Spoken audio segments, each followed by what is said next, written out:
Mary, you had your discussion with Stone, I know you're gonna be short. Well, Now, yeah, I understand that, and I appreciate that, but but there's too many comments he made that I just Well- couldn't let go. I'm sorry.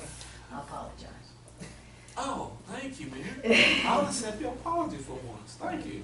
Okay, thank you. Mary Patrick, there's a few things I want to. With this comprehensive plan, I know that the citizens, you're supposed to have a committee with the citizens and all that, and I have been reading other people's, like Oconee County, they've had their little meetings and things like that, and based on the person up there that kind of writes a little Watchdog thing, the RDC had to come back several times because the committee kept, the citizens kept wanting certain things, and the RDC kept trying to get them to go this way when they wanted to go this way.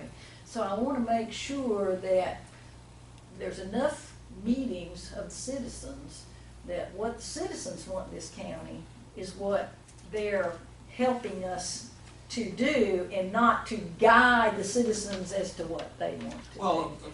to cut you off, well, not to cut you off, but that's one of the reasons why we postponed it until we finish up the SPLOST, to be able to get that, because we need a citizen review.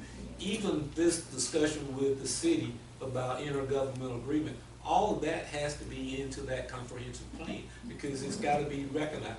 We found out, or I found out, I guess 2 years ago, that there has been a plan that was in place, a 25-year plan, that was not even into our comprehensive plan. So I'll say to Adams or any real estate business, if you're gonna go out there and develop plans, we need to know about it so it could be into the comprehensive plans. Yes. Especially when you're talking about business, residential, schools, churches, and everything needs to be into that. Right. Where your next 10 years gonna look like. Right. So we need to make sure that we're all on board, and that's why I say that we've gotta have a citizen review.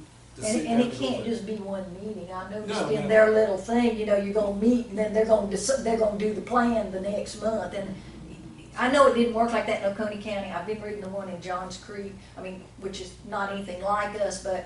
We've got a year from October to start it and get it done. So I just wanted to bring that up while it was discussed. Mike, I also think it's great that Planning and Zoning is gonna get a credit card machine. That's long overdue. That should have been done as soon as Sherry Braley left, and we need to get rid of the cash in there as soon as we can. I'm sure there's some other things, but I might be wrong, but based on what I have been told and what I've seen, and maybe it's changed in the last month or so, but we also need to get numbered invoices, permits, etc. We don't need to be taking a copy of a permit and putting it on a copy machine, because that's what happened when Sherry was there. She could have a copy set of them, take them out, get $50, put it in her pocket. Nobody knew there was a permit. I mean, that happened, and we need numbers, and they need to be either duplicate or triplicate. That is accounting procedure, and that's how it should be. There should be one in the folder, there should be one as a numbered thing, and the people should have one. That's accounting procedure, and that needs to be done. If it hadn't been done, it needs to be done yesterday. So I'm just bringing that up. One other thing in here, I want to talk about code enforcement, of course. My biggest question about this code enforcement is, what I don't understand, if the city's so willing to figure up how much all this is going to cost, and they're going to write a check to the county and do it, why not pay it themselves? Why not buy their own truck? Why not maintain their own truck? Why not have their own employee and supervise their own employee and take care of their own employee? And pretty soon, that employee is going to end up being a full-time person. Then you're going to have benefits, you're going to have your deferred benefit compensation, where you match 6% of their salary. You're going to have health insurance and everything else. This is what's going to happen with that. I personally, just like Stone was, in fact, I'll tell you what he said, and it's going to be up on the video, but in essence, we're going to do it our own damn selves. Let them. Why aren't they doing it? That's just my opinion. And then he said that, and that's why I said that. Well, go ahead and do it. And I heard the comment, that's why. Yeah, that's why we got, and I understand that, and I don't have a problem with that.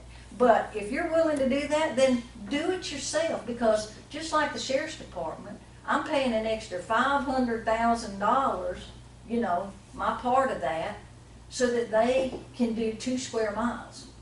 They have their own little thing right here that they do 2 square miles all the time. I get a lot of sheriff's cars by my house because they're all heading to the lake somewhere usually. But as far as most people in the county, they don't have somebody patrolling their area, their 2 square mile area 24/7. So I'm paying that extra $500,000. It's gonna be the same thing with code enforcement. They're gonna do that little bit over there, I'm gonna pay for it, and I'm not gonna get one bit of benefit. Turtle Cove, Rolling Wood Cove, and Alcovey Shores look bad, have looked bad, especially Rolling Wood Cove, for 20 years. And until they get cleaned up, we shouldn't be doing anything in the city. And there's other places too, but those 3 in particular look bad, have looked bad, and not getting any better. So I appreciate it. All right, I appreciate your meeting this evening. thank you. Thank you. Thank you, Mary.